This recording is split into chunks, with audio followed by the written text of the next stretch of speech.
démunis de l'église ou de l'extérieur n'auront rien à manger.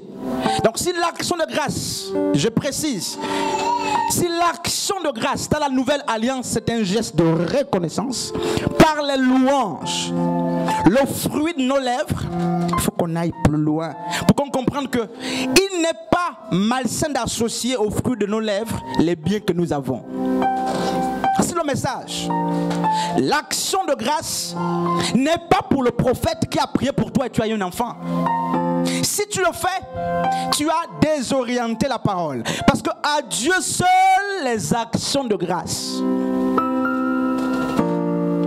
Si vous avez le réflexe, le premier réflexe qui nous anime, nous les pentecôtistes, c'est de prendre vite une offrande, de courir chez un prophète, lui donner. Papa, tu avais prié pour ma fille, elle a voyagé. Qui t'a même dit que même c'était la prière du pasteur qui a fait qu'elle voyage? Dieu avait prédisposé les choses depuis même. Confusion. Le premier réflexe, c'est dit, papa, prends la nourriture, mange. Dieu est déjà oublié là-bas. Et le pasteur doit te dire, non, non, ma fille, mon fils, mais en fait, toi et moi devrons ensemble rendre les actions de grâce, pas à l'instrument que je suis, mais à celui qui était en train de s'amuser, n'est-ce pas, à mettre en moi les belles mélodies. Alors, depuis que tu es chrétien, tu n'as pas remarqué tes actions de grâce, pasteur. Le pasteur doit être assisté, mais pas avec les actions de grâce. C'est mon message. Les actions de grâce, c'est pour Dieu, la maison de Dieu. Pour les prioritaires. Si j'ai un problème, la sœur Marie a un problème, elle a un problème de 10 millions, j'ai un problème de 5 millions. Si on a 5 millions, plutôt, oui, on a 5 millions, mais en réalité, elle est la priorité.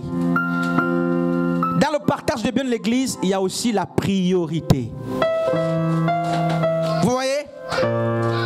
Si un pasteur, un prophète, un docteur, un apôtre, un évangéliste vous dit, apportez-moi les actions de grâce parce que je prie pour vous, dites, pasteur, tu es un voleur. S'il connaît la parole, tu voles. S'il ne connaît pas, dis-lui, pasteur, viens, on va lire.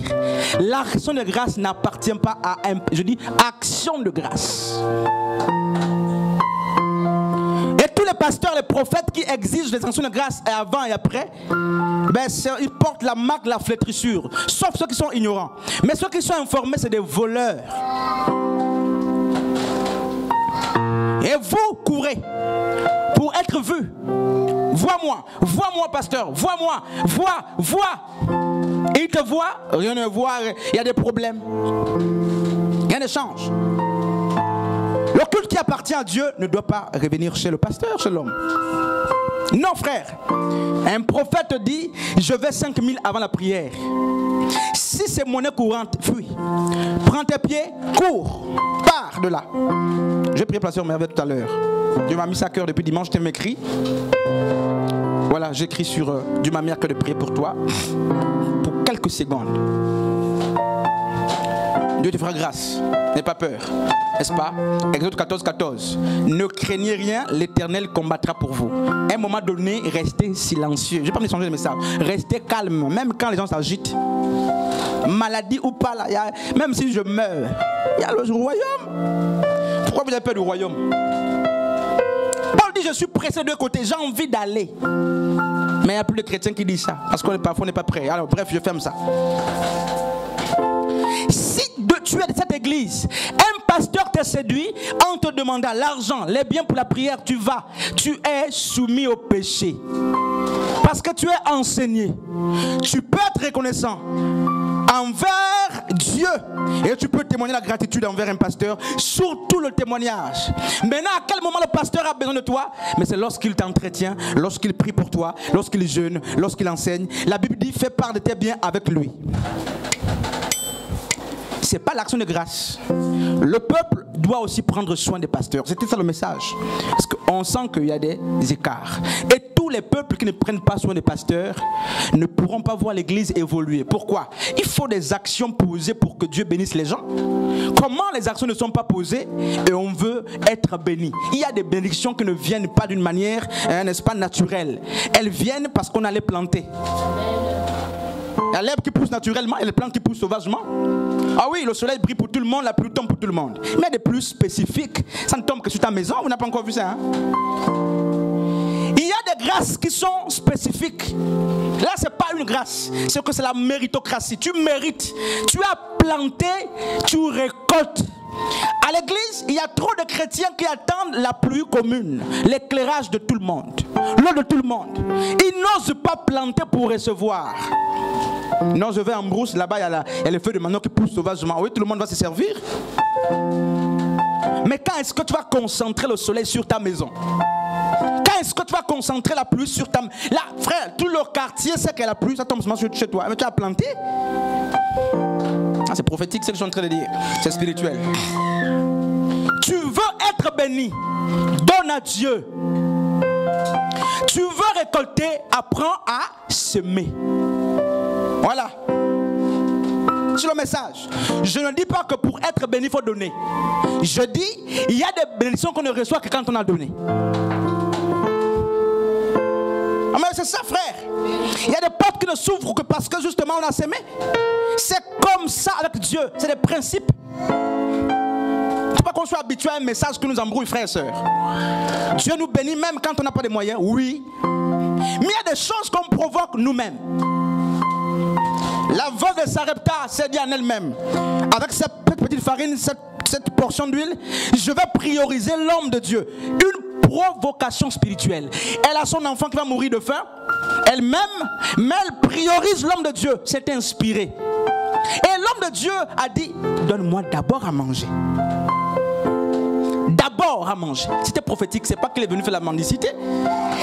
Obéissant par la foi, la Bible dit après ça, l'huile ne manquait plus chez elle. La farine ne manquait plus chez elle. Mon frère, ma soeur, tu es une bénédiction de Dieu, tu es béni. Mais il y a des choses qui ne seront déclenchées que parce que tu vas s'aimer. Apprenons à s'aimer. Pas dans ma vie seulement, mais dans la vie du frère à côté de toi. C'est ce que je suis en train de dire. Dans la vie d'un inconnu, d'un voisin, d'un nécessiteux. Le plus important, c'est de trouver la bonne terre. Il y a des terres qui sont arides, il ne faut même pas s'aimer dedans. Ça ne va pas repousser. Que Dieu nous aide dans la prédication. Je n'ai pas envie de virer. Mais il y a des terres, frère. Lady, quand elle est partie, elle m'a dit ceci. Elle, comme je te dis, toi, la change ton comportement, change, dur là. À l'aéroport, quand elle est partie, elle me fait un témoignage, je terminé par là. Elle va transporter le sac, les bagages de maman qui souffre d'un handicap. D'ici là jusqu'à Bamako, tout ça. Une malienne. Elle n'est pas au Sénégal. Mais elle m'a envoyé tous les audios avec le discours avec la maman. La maman dit, tu es ma fille, viens au Sénégal quand tu veux. Je te bénis. Et à la maison. Si tu apprenais au Mali, tu devais venir apprendre dans ma maison. Lady m'a envoyé les audios, elle pleurait. Elle dit, oh, pasteur, le message que tu avais dit que s'il y a des terres qui ne sont pas, qui ne nous rendent pas ce qu'on donne, continuons de donner. Ils nous trouveront des terres qui nous rendront ce qu'on a semé. Elle pleurait. Elle dit, oh, la maman a déjà envoyé 15 000. Je n'ai rien demandé. La maman me dit, elle ne fait qu'envoyer les messages. Viens ma fille, viens. Frères et sœurs. Même si les hommes tombent dessus là, un jour tu trouveras là, parce que le bienfait ne se perd pas. Si les hommes ne rendent pas, Dieu te rendra. Terre ou pas, je n'ai pas besoin que la terre me rende. S'il y a les terres arides, rocailleuses, ingrates, mais Dieu n'est pas ingrat. Chaque action pure que tu poses, qu'elle soit sur une bonne ou mauvaise terre, tu sèmes dans le cœur de Dieu, Dieu te rendra au mauvais moment, au bon moment.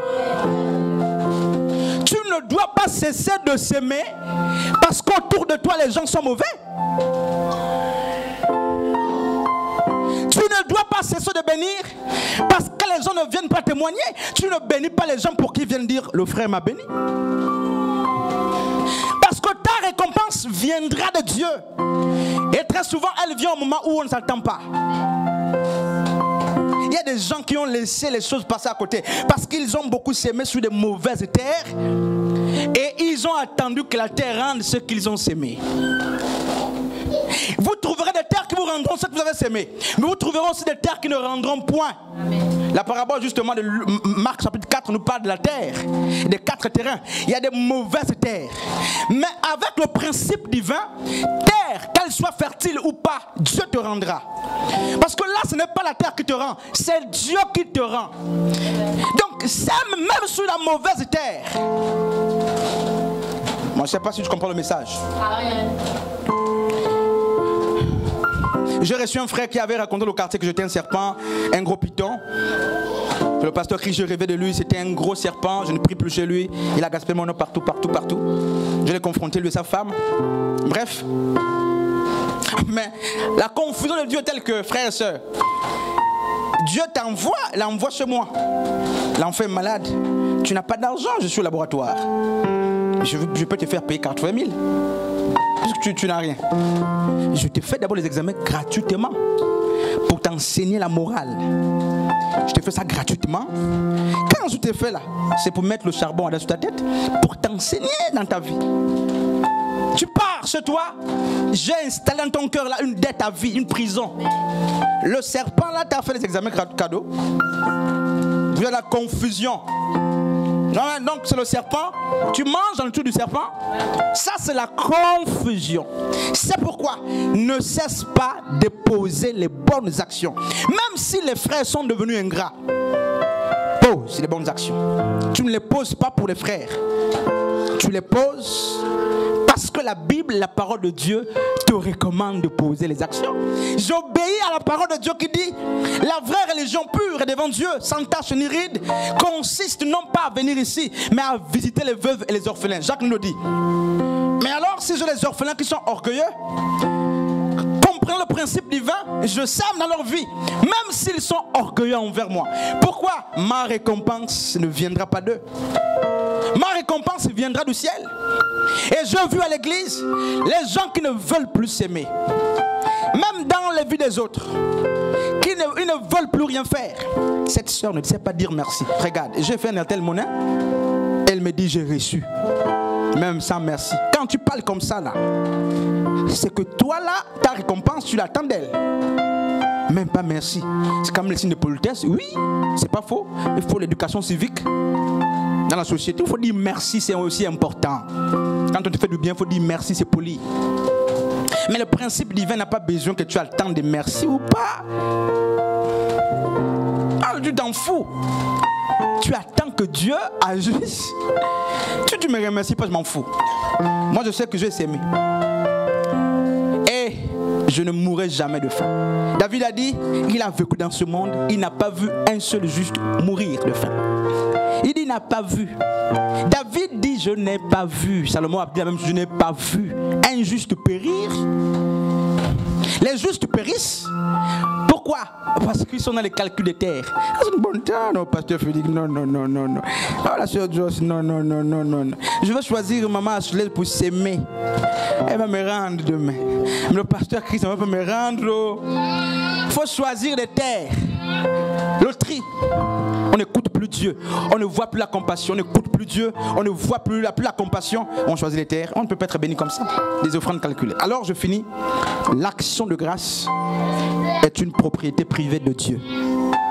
Les pasteurs peuvent être assistés, mais ils ne doivent pas vous exiger quoi que ce soit pour une prière ou un exercice spirituel.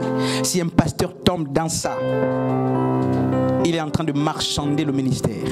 Les marchands du temple nous parlent également de ces hommes-là qui vendent les grâces. Moi, quand j'étais à l'école de théologie, il y a des frères qui m'ont dit c'est combien de formations chez vous? Parce que quand ils voyaient le tableau, ils se disaient que c'était une école déjà ouverte et ils voulaient s'inscrire pour les formations. Je dis c'est gratuit. Je dis non, tu gaspilles les choses. Tu gaspilles les choses. Mets ça par fascicule, tout ça, et tu vends. Je riais. Parce que l'argent est au centre de tout maintenant. Et ces prophètes, on les reconnaît comme dans Luc, Acte chapitre 8, Simon le magicien qui opérait des miracles avec la magie, mais qui demandait l'argent. C'est une marque. Nous parlons des faux prophètes un jour, un dimanche. Les signes des faux prophètes. C'est une marque de la fausseté. S'il était pur au départ, il a peut-être viré. On commence à marchander le don. Les chantres chantent pour être payés. Les musiciens viennent jouer pour être payés. Ça ne se fera plus ici. Même si je ne suis pas là, ça ne se fera plus jamais. Ne permettez jamais ça. Et quand il n'y a plus l'argent, ils vont fuir. Laissez les gens venir aimer le ministère tel qu'il est. Ils viennent à pied, partent à pied. S'ils aiment le ministère, ils resteront. S'ils sont appelés pour rester avec nous, ils resteront. Si on commence à payer le taxi, payer le transport, c'est maintenant leur salaire. Ils n'auront plus de salaire sur Dieu. Laissez-les tranquilles. Et on a fait ça hier, même avec papa, on perd la foi, n'est-ce pas, dans le ministère. On avait entouré les gens de biens comme ça facilement, mais on organisait des grands séminaires, on paie le transport de tous qu'on invitait là. Après Dieu m'enseigne, mais il venait même là parce que pas de sacrifice. C'est pas moi qui paie l'aller, c'est pas moi qui paie le retour. Donc moi, ce qui m'importe, c'est me laver. Et puis je me suis transporté aller-retour. Plus d'efforts, où tu sens que tu es en train de... Vous ne voyez plus des gens engagés dans l'œuvre. Parce que tout est monétisé. Vous qui donnez les actions de grâce au pasteur, sachez que l'action de grâce appartient à Dieu. Mais vous devez assister les pasteurs d'une manière libérale. C'est aussi votre responsabilité. Si tu manges chez toi, tu bois chez toi, c'est normal, ça t'appartient. Mais si tu es disciple de Christ, sache que tes biens ne sont plus qu'à toi. Il y a aussi des frères et des sœurs autour. Que Dieu nous bénisse. L'action de grâce, c'est une action, un geste de reconnaissance vis-à-vis de Dieu. Et nous avons des raisons d'être toujours en action de grâce. Tu n'as pas besoin d'un geste extraordinaire pour remercier Dieu. Nous avons tous les jours des raisons d'être reconnaissants vis-à-vis de la personne de Christ. Si ce n'est pas pour nous, si ce n'est pas pour un travail, c'est pour le souffle de vie, c'est pour la santé, Dieu nous préserve tout le temps. Et tu ne peux pas dire que je n'ai pas de raison d'être, n'est-ce pas, reconnaissant envers le Seigneur. Tu t'es réveillé, mais quelqu'un t'a gardé en vie. Des gens meurent tout le temps. Toi, tu es là. Tu pêches même plus que ceux qui meurent là. Tu sais même que ta vie là, si quelqu'un doit mourir, c'est toi. Mais les innocents meurent. Dieu te préserve. Dieu t'aime. Il y a des innocents, des accidents là-bas à gauche, à droite, les crashs d'avions, tu n'es jamais dedans. Toi, si tu prends les avions, tu prends les véhicules, tu prends les trains, mais tu n'es jamais dedans. Mais tu es toujours épargné là. Parce que Dieu t'a sur ses mains. Et tu as des raisons multiples de rendre les actions de grâce, pas au pasteur, mais à Dieu. Mariam n'a pas dit Moïse, viens, nous allons te couronner. Mariam et même Moïse ont commencé à rendre des actions de grâce à Dieu qui avait frayé un chemin. Que Dieu nous bénisse.